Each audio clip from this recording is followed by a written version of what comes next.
So guys, आपका बहुत बहुत स्वागत है श्री राधा रमन इंस्टीट्यूट के यूट्यूब चैनल में। और ये जो हमारा आज का वीडियो है, ये हमारे इस चैनल का 7th वीडियो है जो कि आईएससी के कॉमर्स सब्जेक्ट से रिलेटेड है। आज के इस वीडियो में हम हमारे second chapter capital fixed and working के बाकी बचे हुए टॉपिक्स को कंटिन्यू करेंगे। ये video capital fixed and working का 4th वीडियो है जिसमें कि हम फैक्टर्स अफेक्टिंग कैपिटल स्ट्रक्चर इस टॉपिक के बारे में जानने वाले हैं। एंड इसके साथ दो टॉपिक्स हैं जिनका जानना हमारे लिए जरूरी है, वो है capital and capital structure. And guys, before I start the video, कुछ ऐसी बातें हैं जो कि मैं क्लियर कर देना चाहता हूं, और वो ये है कि इस वीडियो में जो कुछ भी पढ़ाया जाएगा वो सब CISCE काउंसिल के द्वारा इस चैप्टर के लिए जो सिलेबस बनाया गया है उसी को फॉलो करके बनाया जाएगा। तो वो सिलेबस अभी आपकी स्क्रीन पे मौजूद है और हम इसी सिलेबस को फॉलो करेंगे। और जो बुक मैं यूज़ कर रहा हूँ वो है ये। एंड अगर आपको ये पूरा सिलेबस चाहिए तो इसका PDF का लिंक मैंने अपने डिस्क्रिप्शन में दे रखा है, आप वहाँ से डाउनलोड कर सकते हैं। अब आता है फैक्टर्स अफेक्टिंग कैपिटल स्ट्रक्चर, मतलब कि हमारा जो फर्म का कैपिटल स्ट्रक्चर होता है, हमारा जो बिजनेस का कैपिटल स्ट्रक्चर होता है, वो किन किन फैक्टर्स के द्वारा अफेक्टेड होता है। बट इससे कि पहले हम ये फैक्टर्स के बारे में जाने जो कि हमारे कैपिटल स्ट्रक्चर को अफेक्ट करते हैं, हमें कुछ चीज़ें हैं जो कि जान लेना पड़ेगा। और वो ये है कि कैपिटल क्या होता है एंड कैपिटल स्ट्रक्चर क्या होता है। कैपिटल का मतलब होता है, capital refers to the total amount of money invested in a business firm. Capital का मतलब क्या हुआ कि एक बिजनेस फर्म में बिजनेस कैरी आउट करने के लिए जितना पैसा इन्वेस्ट किया जाता है वो क्या कहलाता है, कैपिटल। कैपिटल का सिंपल मतलब हुआ कि हमने हमारे बिजनेस में कितना पैसा लगाया हुआ है। उसके बाद आता है कैपिटल स्ट्रक्चर। अब कैपिटल स्ट्रक्चर का जो डेफिनेशन है वो ये है कि capital structure is a particular combination of डेब्ट and equity used by a company to finance its overall growth and structure. Capital structure means the composition और makeup of the amount of capital.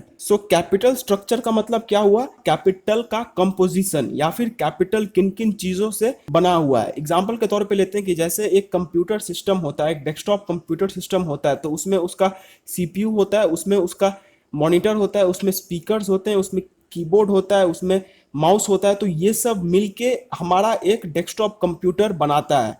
तो ये जो मिलके desktop computer बना रहे हैं, तो ये सबको एक साथ में क्या कहा जाता है, डेस्कटॉप स्ट्रक्चर। हम इसे डेस्कटॉप स्ट्रक्चर कहते हैं। तो सिमिलरली कैपिटल स्ट्रक्चर का मतलब हुआ कि हमारा जो कैपिटल है वो किन किन चीजों से बना हुआ है। इसीलिए इसे कहा गया है कि it is a particular combination of डेब्ट एंड इक्विटी। जैसा कि हमने यहाँ पे देखा कि हमारा जो कंप्यूटर का स्ट्रक्चर था वो मॉनिटर, कीबोर्ड, माउस, इन सब का एक कॉम्बिनेशन से बना हुआ था। तो सिमिलरली कैपिटल स्ट्रक्चर जो है वो डेब्ट और इक्विटी का कॉम्बिनेशन से मिलके बना होता है।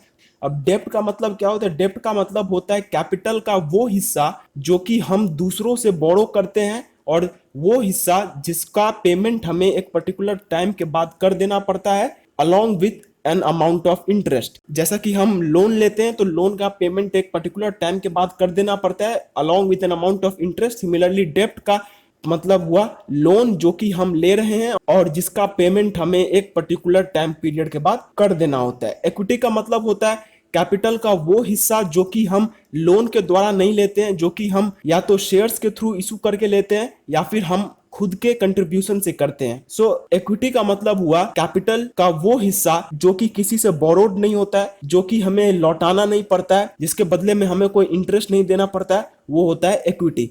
डेब्ट का सिंपल मीनिंग आप जान लीजिए, डेब्ट मतलब होता है लोन एंड इक्विटी का मतलब होता है शेयर्स। और अगर कैपिटल स्ट्रक्चर को हम मैथमेटिकली देखें तो कैपिटल स्ट्रक्चर डेब्ट और इक्विटी का रेशियो होता है, जो कि हमें ये बताता है कि हमारा कितना इक्विटी होने पे कितना डेब्ट होगा और कितना डेब्ट होने पे कितना इक्विटी होगा। कैपिटल स्ट्रक्चर का एक बार रिवीजन कर लेते हैं। कैपिटल स्ट्रक्चर का मतलब हुआ कैपिटल का स्ट्रक्चर, मतलब कैपिटल किन किन चीजों से बना हुआ है, कैपिटल में क्या क्या है। कैपिटल में मेनली डेब्ट एंड इक्विटी होते हैं। अब डेब्ट का मतलब होता है लोन जो कि हमने किसी से उधार में लिया और जो कि किसी को चुका देना है, एंड इक्विटी का मतलब होता है वो पैसा जो कि हमने लोन पे नहीं लिया और जिसका रीपेमेंट हमें नहीं करना है। अब हमने जान लिया कि कैपिटल क्या होता है, कैपिटल स्ट्रक्चर क्या होता है। तो अब बात आती है फैक्टर्स अफेक्टिंग कैपिटल स्ट्रक्चर पे, मतलब कि वो कौन कौन से फैक्टर्स हैं जो कि कैपिटल स्ट्रक्चर को अफेक्ट करते हैं। तो देखिए, कैपिटल स्ट्रक्चर तभी अफेक्टेड होता है जब उसमें अमाउंट ऑफ डेप्ट या फिर अमाउंट ऑफ इक्विटी दोनों में चेंजेस आए। अगर डेप्ट ज्यादा हो जाता है, इक्विटी कम हो जाता है, तो उससे हमारा कैपिटल स्ट्रक्चर अफेक्टेड होता है। और अगर इक्विटी ज्यादा हो जाता है, डेप्ट कम हो जाता है, तो उससे भी हमारा कैपिटल स्ट्रक्चर अफेक्टेड होता है। सो अगर सिंपल लैंग्वेज में देखें तो कैपिटल स्ट्रक्चर का अफेक्टेड होने का मतलब होता है डेप्ट और इक्विटी के अमाउंट में चेंजेस आना। तो आइए हम अपने फैक्टर्स को देखते हैं।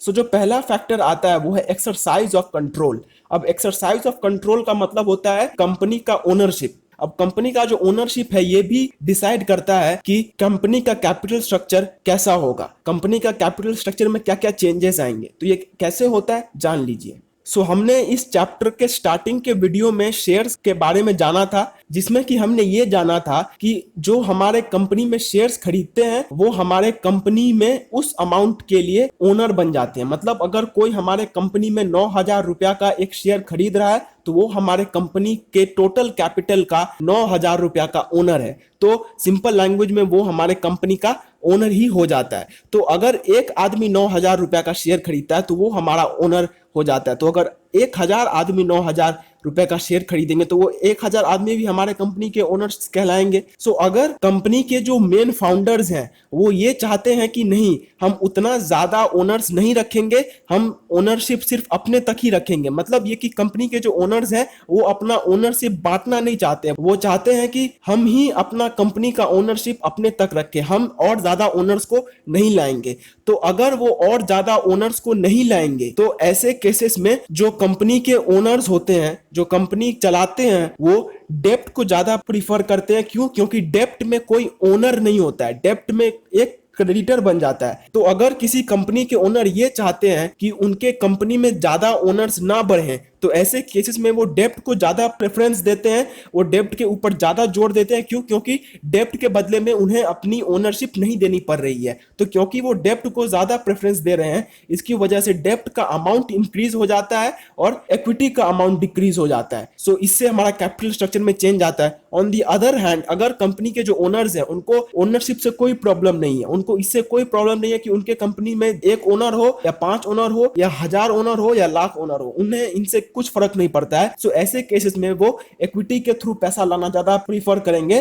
क्यों? क्योंकि इक्विटी के थ्रू पैसा लाने में उन्हें कोई रीपेमेंट नहीं करना पड़ता है। तो ऐसे केसेस में जब कंपनी के ओनर्स को कोई प्रॉब्लम नहीं है अपना ओनरशिप ट्रांसफर करने में, ऐसे केसेस में वो इक्विटी को ज्यादा प्रीफर करते हैं। और क्योंकि वो इक्विटी को ज्यादा प्रीफर करते हैं तो वो इक्विटी से ज्यादा कैपिटल बोरो करते हैं। तो ऐसे में इक्विटी का अमाउंट बढ़ जाता है, डेप्ट का अमाउंट घट जाता है, तो इससे भी हमारा कैपिटल स्ट्रक्चर अफेक्टेड होता है। तो एक्सरसाइज ऑफ कंट्रोल का मतलब क्या हुआ कि अगर कंपनी के ओनर्स अपना ओनरशिप सीमित अमाउंट में रखना चाहते हैं तो वो लोन ज्यादा लेंगे, ज्यादा डेप्ट्स लेंगे, तो डेप्ट्स का अमाउंट इंक्रीज होगा, इक्विटी का अमाउंट डिक्रीज होगा, हमारा कैपिटल स्ट्रक्चर में चेंज आ गया। अगर कंपनी के ओनर्स को ओनरशिप से कोई प्रॉब्लम नहीं है, वो अपना ओनरशिप किसी को भी देने के लिए राजी है, तो ऐसे केसेस में वो इक्विटी के थ्रू ज्यादा पैसा लाएंगे, डेप्ट के थ्रू कम पैसा लाएंगे, इक्विटी का अमाउंट इंक्रीज होगा, डेप्ट का अमाउंट डिक्रीज होगा, कैपिटल स्ट्रक्चर में चेंज आ जाएगा। सो ये एक्सरसाइज ऑफ कंट्रोल बहुत अफेक्ट करता है। नेक्स्ट है कैश फ्लो पोजीशन। अब कैश फ्लो पोजीशन का मतलब क्या हुआ कि हमारे कंपनी में कितना पैसा आ रहा है और कितना पैसा बाहर जा रहा है। तो अगर हमारे कंपनी में अच्छा खासा पैसा अंदर आ रहा है, मतलब ये कि हमारे कंपनी में अच्छा खासा अर्निंग हो रहा है, तो अच्छा खासा अर्निंग होने के कारण हम हमारे डेप्ट्स को सही से पेमेंट कर पाएंगे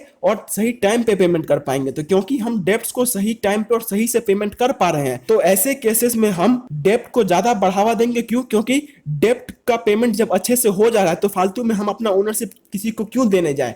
तो क्योंकि हम अपना ओनरशिप से बच जा रहे हैं और हमारा डेप्ट भी पेमेंट हो जा रहा है, तो ऐसे केसेस में हम डेप्ट को ज्यादा प्रीफर करके डेप्ट के थ्रू ज्यादा पैसा लाएंगे और डेप्ट के थ्रू ज्यादा पैसा लाने के कारण डेप्ट का अमाउंट इंक्रीज हो जाएगा, इक्विटी का अमाउंट डिक्रीज हो जाएगा और कैपिटल स्ट्रक्चर में चेंज आ जाएगा। ऑन दी अदर हैंड, अगर हमारा कैश फ्लो पोजीशन ठीक नहीं है, मतलब हमारे कंपनी में जो कैश है वो ठीक से नहीं आ रहा है, सो ऐसे केसेस में क्या होगा कि क्योंकि हमारे कंपनी में कैश ठीक से नहीं आ रहा है, इसकी वजह से हम अपना डेप्ट का पेमेंट ठीक से नहीं कर पाएंगे। तो ऐसे केस में क्योंकि हमारा डेप्ट का पेमेंट ठीक से नहीं हो पा रहा है तो हम डेप्ट को कम प्रीफर करेंगे, इक्विटी को ज्यादा प्रीफर करेंगे। क्यों? क्योंकि इक्विटी में हमें कोई पेमेंट दोबारा नहीं करना पड़ रहा है। तो क्योंकि इक्विटी में दोबारा पेमेंट नहीं करना पड़ रहा है और अभी हम पेमेंट करने के हालात में भी नहीं है, तो ऐसे केसेस में इक्विटी को ज्यादा प्रेफरेंस देके हम इक्विटी के थ्रू ज्यादा पैसा लाएंगे, इक्विटी का अमाउंट इंक्रीज होगा, डेप्ट का अमाउंट डिक्रीज होगा, कैपिटल स्ट्रक्चर में चेंज आएगा। सो कैश फ्लो पोजीशन का मतलब ये हुआ कि अगर हमारे कंपनी में कैश अच्छा आता है तो हम डेब्ट का पेमेंट अच्छे से कर पा रहे हैं,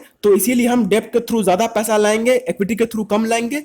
तो डेब्ट के थ्रू ज्यादा पैसे लाने के कारण कैपिटल स्ट्रक्चर में चेंज आ जाएगा। और अगर हमारा कैश फ्लो ठीक नहीं है, हमारे कंपनी में पैसा ठीक से नहीं आ रहा है, तो हम इक्विटी के थ्रू पैसा ज्यादा लाएंगे, इक्विटी का अमाउंट इंक्रीज होगा, कैपिटल स्ट्रक्चर में चेंज आ जाएगा। नेक्स्ट आता है रिटर्न ऑन इन्वेस्टमेंट। सो अब रिटर्न ऑन इन्वेस्टमेंट का मतलब क्या हुआ? रिटर्न ऑन इन्वेस्टमेंट का मतलब हुआ कि हमने कहीं पे कोई पैसा इन्वेस्ट किया है, कुछ अमाउंट में पैसा इन्वेस्ट किया, उसके बदले में हमें रिटर्न में कितना पैसा आ रहा है, मतलब हमें प्रॉफिट कितना आ रहा है। तो अगर हमारा इन्वेस्टमेंट से अच्छा खासा पैसा रिटर्न में आ रहा है तो हम अपना डेब्ट्स को अच्छे से मीट कर पाएंगे, हम डेब्ट्स का पेमेंट ठीक से कर पाएंगे, और डेब्ट्स का पेमेंट ठीक से कर पाने के कारण हम डेब्ट को ज्यादा बढ़ावा देंगे और इक्विटी के थ्रू पैसा कम लाएंगे। तो क्योंकि डेब्ट को ज्यादा बढ़ावा देके डेब्ट के थ्रू पैसा ज्यादा लाया जा रहा है, तो डेब्ट का अमाउंट इंक्रीज होगा, इक्विटी का अमाउंट डिक्रीज होगा, कैपिटल स्ट्रक्चर में चेंज आएगा। ऑन दी अदर हैंड, अगर हमारा रिटर्न ऑन इन्वेस्टमेंट सही नहीं है, हमारा रिटर्न ठीक से नहीं आ रहा है, तो हम तो डेब्ट का पेमेंट ठीक से कर पाएंगे नहीं। तो क्योंकि हम डेब्ट का पेमेंट ठीक से नहीं कर पा रहे हैं, तो ऐसे केसेस में हम इक्विटी को ज्यादा बढ़ावा देंगे, इक्विटी के थ्रू पैसा ज्यादा लाएंगे, और इक्विटी के थ्रू पैसा ज्यादा लाने के कारण क्या होगा कि इक्विटी का अमाउंट इंक्रीज होगा, डेब्ट का अमाउंट डिक्रीज होगा, कैपिटल स्ट्रक्चर में चेंज